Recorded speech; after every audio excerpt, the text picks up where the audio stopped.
우리가 함께 봉독한 말씀을 통해서 하나님께서 저 여러분에게 은혜 주시길 원합니다. 말씀은 야고보서가 말한 것처럼 거울과 같습니다. 또 시편 119편 기자가 고백한 것처럼 말씀은 나침판이기도 합니다. 내가 주께 범죄치 아니하려 하여 주의 말씀을 내 마음에 두었나이다. 주의 말씀은 내 발의 등이요 내 길의 빛이니이다. 그러므로 하나님 말씀을 들을 때에 우리는 마땅히 하나님 말씀 앞에 어린애처럼 회개하고 어린애처럼 순종하도록 힘을 써야만 합니다.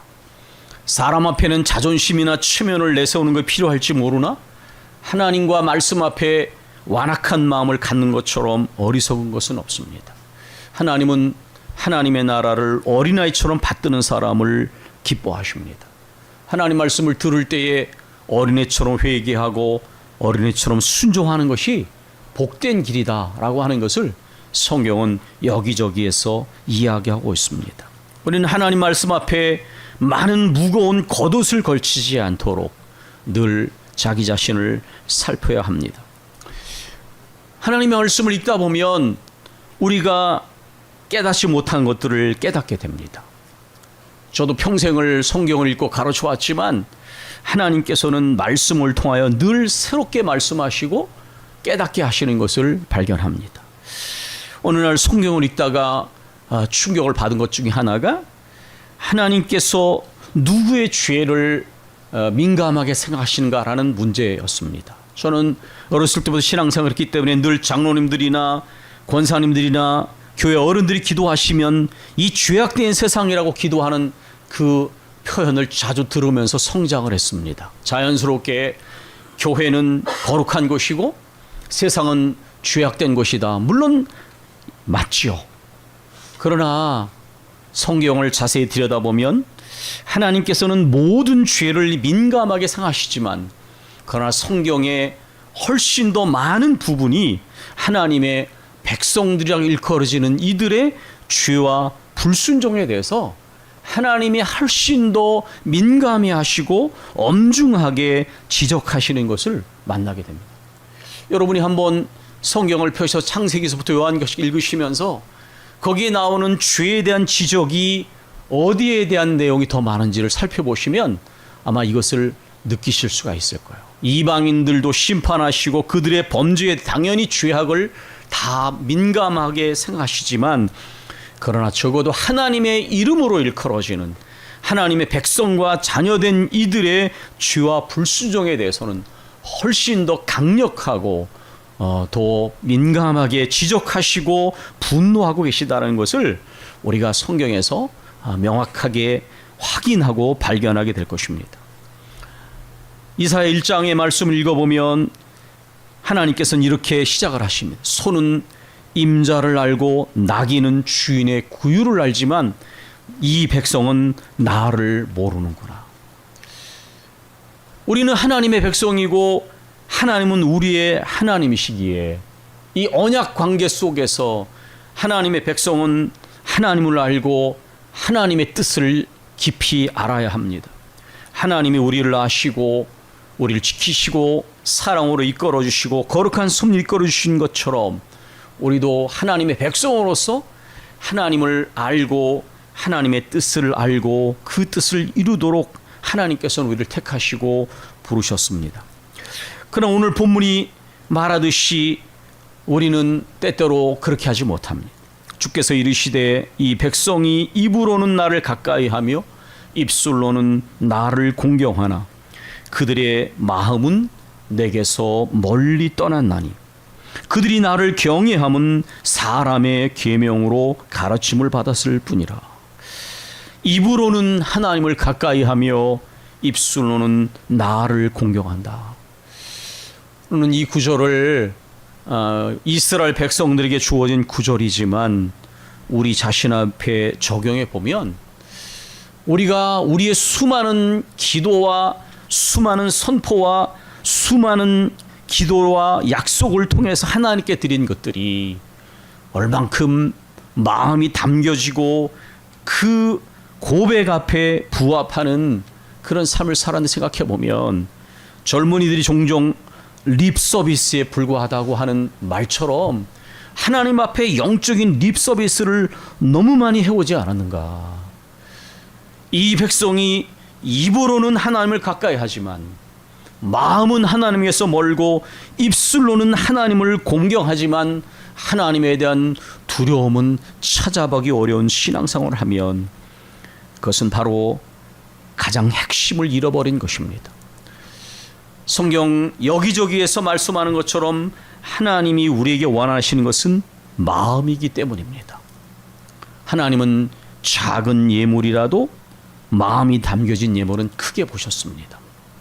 그러나 아무리 억만금을 드려도 마음이 빠진 예물을 크게 보신 적은 한 번도 없습니다. 기도를 드릴 때에도 비록 경건하지조차 못해도 마음을 다해 겸손하게 하나님을 의지하는, 주님의 은혜를 의지하는 세례 기도는 받으셨지만 자기의 경건을 의지하며 남을 업신여기는 바리새인의 기도는 주께서 듣지 않으셨습니다. 마음으로 믿어 의에 이르고 입으로 시인하여 구원에 이르느니라. 우리는 입으로 시인하면서 마음으로 믿고 마음으로 순종해야 합니다. 그들이 나를 경외함은 사람의 가르침으로 가르침을 받았을 뿐이다. 이 구절도 저는 한국교회에 굉장히 적용이 많이 된다고 생각합니다. 초대교회는 그렇게 형식적인 예배를 드리지 않았습니다. 그러나 한국교회는 대단히 형식적인 예배에 치우쳐 있습니다. 초대교회는 자유스럽고 인격적인 예배를 드려왔지만 물론 그것이 필요에 의해서 또 신학적인 정비에 의해서 예배의 형식과 모범이 만들어졌지만 그러나 살아계신 하나님을 향하여 살아있는 예배를 드리는 것보다 인간이 만든 전통이나 형식이 절대화가 될 수 없는 것이죠. 제사장들의 권위, 백성들의 전통, 의식서를 따른 예배, 그리고 권위주의와 형식과 외식이 지배되어지는 예배는 하나님의 연합되어진 예배가 될 수 없는 것입니다. 불순종과 불의를 회개하고 돌이키게 하는 말씀이 아니라 얕은 거짓된 위로와 소망을 주는 말씀은 하나님이 주시는 말씀이 될 수가 없는 것입니다. 마음으로 하지 아니하면 지도자들이 권위주의에 빠지게 됩니다. 백성들이 죽은 예배를 드리게 되고 신앙생활 전반에 형식주의와 위선이 지배하게 됩니다. 일상의 삶에는 온통 모든 관계 속에서 우상 숭배와 불법과 불의에 사로잡히게 되는 것입니다. 불순종이 만연하고 불감증에 사로잡히게 되면 하나님의 진노의 대상이 되는 것이지요. 성경 속에 이스라엘 백성 속에 나타났던 모습을 말씀드렸습니다. 그러나 우리가 이것을 성경 속의 이야기로만 볼 수 없는 것은 오늘 우리의 모습에도 그대로 재현되고 있는 모습일 수 있기 때문입니다. 저는 한국 사회를 보면서 그런 생각을 합니다. 왜 한국 사회에는 개혁을 이야기하는 사람들이 많지만 개혁이 일어나지 않을까? 왜 한국 교회는 종교개혁이 일어난다고 외치는 사람이 많지만 왜 개혁이 되지 않을까? 그것은 진정성의 문제입니다. 심지어 개혁을 이야기하는 사람 자체에게서도 자기 성찰 능력과 반성이 없고 자기 이익과 기득권을 추구하면서 개혁을 이야기합니다. 진정성이 빠져 있는데 어떻게 개혁이 이루어지겠습니까? 진정성을 가질 때에 그것이 일관되고 지속될 때에 그 개혁은 서서히 진행되고 또 형태를 갖춰가는 것입니다. 한국 사회는 대단히 진정성이 결여 있다고 저는 생각합니다. 많은 사람들이 말을 하지만 그러나 겉에서 주장하는 것과 실제로 살아가는 것 사이에 자기의 이해관계에 걸려있는 것 속에서 자기가 목소리 높여 외치던 원칙과 기준을 헌신찬처럼 내던지는 일이 얼마나 많은지요. 교회 지도자들이 모인 것 속에서 말씀을 전할 때와 강단에 서서 기도할 때와 실제로 친한 사람들끼리 하는 이야기와 자기들의 그룹에서 하는 이야기와 생각이 너무 다르지 않습니까? 만약에 그 설교와 그 기도와 그 주장이 진실되다면 일관성이 있어야 할 것입니다. 한국 사회와 교회가 개혁이 일어나지 않은 이유는 저는 본질적으로 진정성의 결여라고 생각합니다. 그것은 누구를 지적하기 이전에 우리들의 모습을 스스로 돌아보는 기준이 돼야 한다고 생각합니다. 말씀을 전한 대로 얼마나 살려고 노력하는가, 기도한 대로 얼마나 살려고 노력하는가, 하나님께서 주신 말씀을 듣고 어린애처럼 회개하면서 그 말씀대로 살아가고 얼마나 몸부림을 치고 있는가. 이 모든 것은 신앙인으로서의 진정성, 진실성과 관련되어 있는 이야기입니다. 그러므로 내가 이 백성 중에 기이한 일, 곧 기이하고 가장 기이한 일을 다시 행하리니 그들 중에서 지혜자의 지혜가 없어지고 명철자의 총명이 가려지리라.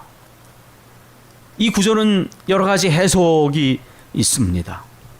지혜라고 하는 것은 상황을 판단하고 대처하는 능력이죠. 그런데 이런 지혜가 사라지고 총명이 가려지게 되면 혼돈과 혼란과 무질서가 옵니다. 상황에 대처할 수 있는 능력이 사라지는 것이죠. 그런 의미로도 해석을 할 수가 있습니다. 하나님이 저들의 불순종하는 저들의 지혜를 주께서 가리셔서 참으로 무질서와 모든 혼란을 가져오게 하시는 것입니다.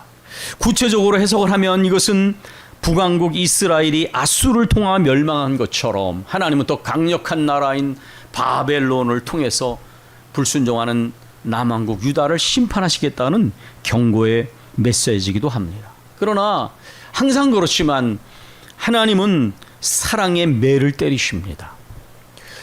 하나님의 강력한 심판의 경고는 망하라고 하는 경고가 아닙니다. 하나님께서는 강력한 경고를 통하여 그 경고를 받을 때에 회개하고 돌이키는 대도 심판하시는 경우는 없습니다. 하나님은 강력한 경고를 통하여 회개하고 돌이키기를 원하시는 것입니다. 이사야 말씀을 통해서 우리는 하나님이 진짜 원하시는 것이 무엇인지 분명히 알게 됩니다. 우리가 성경 통성경용을 통해서 이미 배웠습니다. 이사야서는 66장으로 구성되어 있는데 성경 전체 숫자와 똑같습니다. 그리고 신학자들이 제1이사야, 제2이사야 그렇게 말하는데 1장부터 39장과 40장부터 46장의 내용이 큰 흐름 속에서 차이가 있습니다.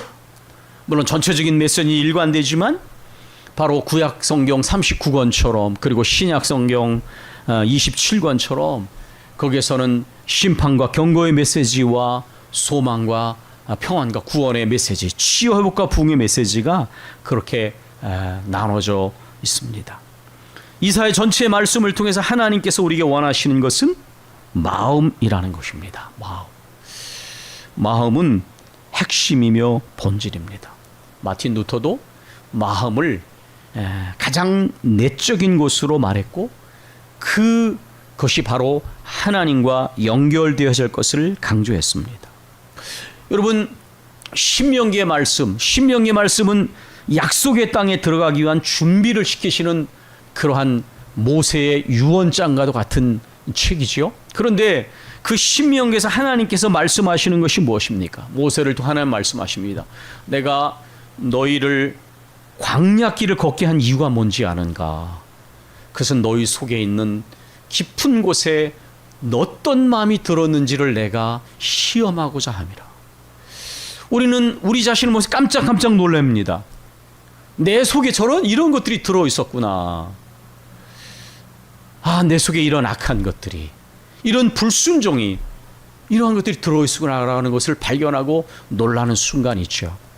하나님께서 왜 우리를 때로는 연단하시고 어려운 길로 인도하십니까? 하나님은 우리 속에 있는 깊은 생각을 들여다보기를 원하십니다. 마음으로부터 진짜 하나님께 순종하려고 하는지, 잘 되었을 때도 겸손한 마음을 잃지 않고 은혜라는 것을 알고 근본적인 겸손과 감사로 여전히 거기서 주의 뜻을 찾고 순종하는지를 하나님은 알기 원하셔서 광야길 40년을 걷게 하셨다고 말씀하셨습니다. 이스라엘은 결국 이 하나님의 시험에 통과하지 못했습니다. 하나님께서 우리에게 원하시는 것은 마음입니다. 마음이라고 하는 것은 영혼이라고도 표현되는 것입니다. 그것은 본질이요 전체를 말하는 것입니다. 이 마음을 하나님께서는 통해서 어떤 마음을 우리에게 원하시는가? 마음의 근본적인 자세 속에서 하나님은 우리에게 이미 말씀해 주셨습니다. 너희는 마음을 다하여 하나님을 사랑하라, 이렇게 말씀하셨습니다. 마음을 다하여, 뜻과 성품을 다하여, 모든 것을 다하여 하나님을 사랑하라. 그리고 마음을 다하여 마음으로 여호와를 경외하라. 하나님을 향한 경건한 두려움을 마음 깊은 곳에서, 마음 속에서 가지고 있으라는 것입니다. 온전히 주의 말씀에 순종하라. 마음이라는 것은 깊은 곳이기도 하지만, 진심을 의미하기도 하지만, 성경에서 말하는 마음은 온전함과 연결이 되어 있습니다. 진심과 온전함이 결합되어 있는 단어가 마음입니다. 마음을 다하여 하나님을 사랑하고, 마음을 다하여 하나님을 경건한 두려움으로 섬기며, 마음을 다하여 하나님의 말씀에 순종하라. 이것이 마음과 관련해서 하나님 우리가 원하시는 근본적인 자세입니다. 여러분, 말씀을 전하고 듣는 저와 여러분은 마음을 다하여 하나님을 사랑하고 있는가? 마음을 다하여 하나님을 경건한 두려움으로 두려워하며 섬기고 있는가? 마음을 다하여 순종하고 있는가를 우리는 점검을 해야 합니다. 우리는 우리 안에 분명히 그러한 마음이 없지 않다는 것을 알고 있습니다. 그러나 그 마음이 진심일 뿐만 아니라 온전함을 의미한다면 우리가 하나님께 반쪽짜리를 드릴 때가 얼마나 많은지를 묻고 있는 것입니다. 정말 마음을 다하여 하나님을 사랑하고 있는가? 마음을 다하여 마음 깊은 곳에서 하나님을 경건한 두려움으로 두려워하고 있는가? 마음을 다하여 주님의 말씀에 순종하려고 애를 쓰고 있는가 묻는 것입니다. 만약에 우리가 이러한 마음을 다하여 하나님을 사랑하고 하나님을 경외하고 하나님 말씀에 순종한다면 두 번째, 마음이 담긴 예배가 나타나게 될 것입니다. 하나님께서는 이사야 1장에서 이스라엘 백성의 예배에 대하여 너희가 마당만 밟는 예배를 드리고 있다, 이렇게 말씀하셨습니다.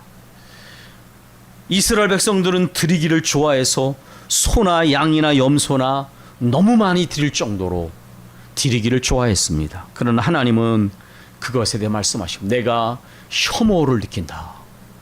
내가 양의 피나 염소의 피를 마실 수 있겠는가? 우주 만물의 주인이신 하나님이 무슨 결핍이 있으셔서 물질을 받으시겠습니까?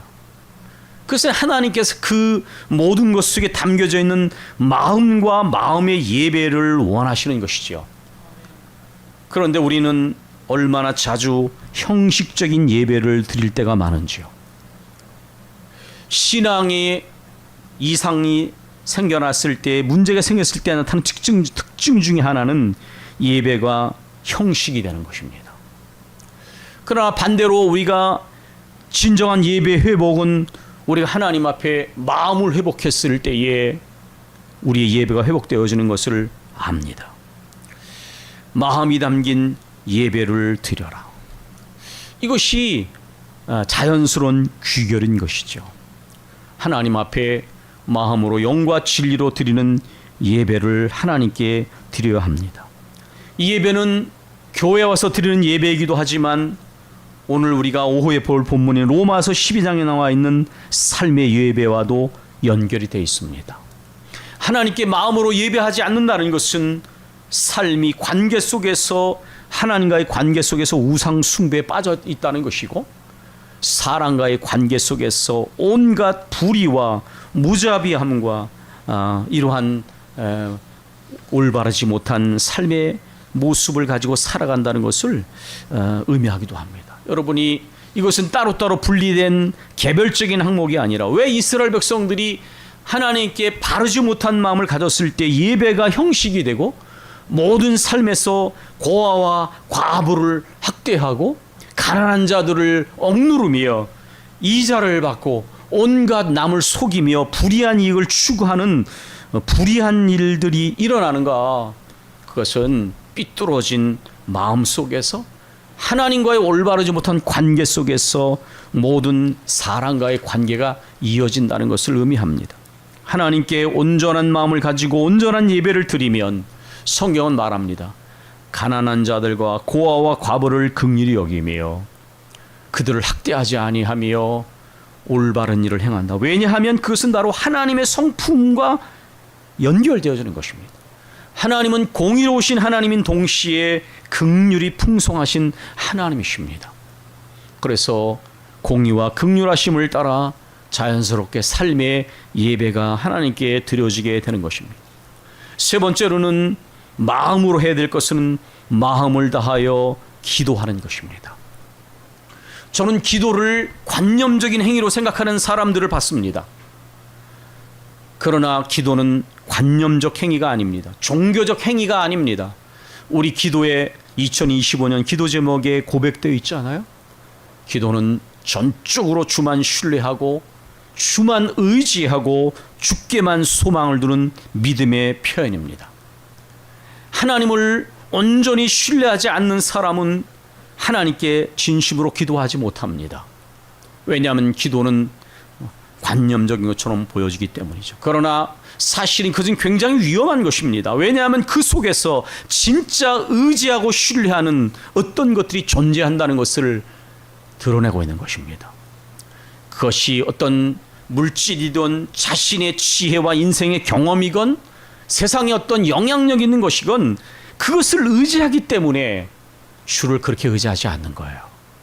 내가 정말 의지할 것이 아무것도 없고 주만이 내가 의지할 분이시며 주만이 내가 신뢰할 분이시며 주만 나의 소망이시다는 걸 진짜 믿는다면 온 마음을 다하여 기도하는 것이 맞습니다. 기도는 절대로 종교적 행위가 아니라는 말입니다. 여러분, 우리가 기도를 드릴 때에 하나님께서 우리에게 원하시는 것이 무엇입니까? 그것은 간절함이었습니다. 간절함은 하나님을 향한 믿음에서 나오는 것입니다. 하나님만이 나의 소망이 되시고 하나님만이 이 문제를 해결할 수 있는 분이시다는 것을 정말 믿으면, 신뢰하면 그 사람은 기도에 생명을 겁니다. 기도는 절대로 선택적인 사항이 될 수 없는 것입니다. 많은 사람들이 기도하지만 그렇게 절박하지도 간절하지도 않고 진실하지도 않습니다.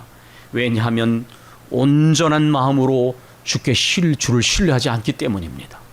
내가 의지할 수 있는 것이 있고 마치 강하게 이야기하면 바로가 숨 쉴 만한 그런 틈이 있을 때에 완악해졌던 것처럼 아직도 버틸 수 있는 것이죠. 내 힘으로, 내 지혜로, 내가 가진 것으로, 내가 준비해 놓은 것으로, 내가 가지고 있는 어떤 인생의 경험과 지혜로 감당할 수 있는 것입니다. 그러나 만약에 그런 생각이 있다면 한 번은 철저하게 무너지는 경험을 하는 것도 괜찮습니다. 그 모든 것들이 절대로 우리가 궁극적으로 신뢰하고 의지하고 소망을 둘 만한 것이 되지 못한다는 것을 깊이 경험하면 그 모든 것을 선물로 받을 수는 있지만 거기에 궁극적인 신뢰와 소망을 두지는 않게 될 것입니다. 정말 마음을 다해서 하나님을 향해 나가는 사람은 마음을 다하여 기도하게 됩니다. 그 기도가 주만 신뢰하고 주만 의지하고 주께만 소망을 둔 것이라는 것을 분명하게 체험적으로 알고 있기 때문입니다. 마지막으로 마음을 다해 헌신하는 것입니다.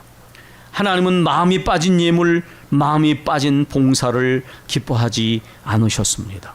오히려 너무 많은 것들을 가져올 때 나는 거기에 대해 혐오감을 느낀다라고 분명하게 말씀하셨습니다.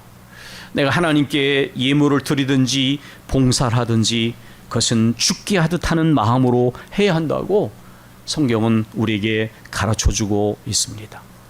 사랑하는 교회 여러분, 우리는 마음으로 하나님을 사랑하고 마음으로 진짜 하나님을 경건한 두려움으로 두려워하고 마음으로 말씀에 순종하고 마음으로 주만 의지하고 주께만 소망을 두며 마음을 다해 기도하는 사람이 되어야 합니다.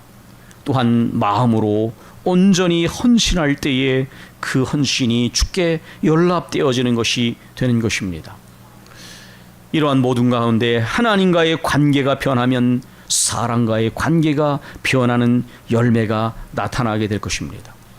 하나님은 때때로 하나님의 백성들의 죄에 불순종에 대하여 불완전함에 대하여 민감하셔서 때리기도 하시지만, 그러나 어린애처럼 회개하고 어린애처럼 순종한 길로 가는 자들에게는 이사야의 말씀이 말씀하는 것처럼 언제나 소망을 선포하십니다. 내가 한 팔로 너희를 때렸으나 한 팔로 안아주며 내가 너희를 때렸으나 치유하고 회복시키고 부흥시킬 것이다. 그러므로 우리는 돌이켜 어린아이처럼 회개하고 어린아이처럼 순종하는 길로 다시 나아가야 합니다. 마음을 다해서 하나님을 사랑하고 하나님을 경외하고 마음을 다해서 하나님께 순종하며 마음으로 예배하고 마음을 다해 기도하고 마음을 다해 헌신하는 우리가 되도록 힘을 써야 합니다. 루이스의 말처럼 그 끝자락에서 이 모든 일에 정말 하나님의 은혜와 성령의 역사하심이 필요하다는 것을 기억하고 더욱 주를 의지하며 나아가는 일들이 일어날 것입니다. 우리가 함께 기도하겠습니다.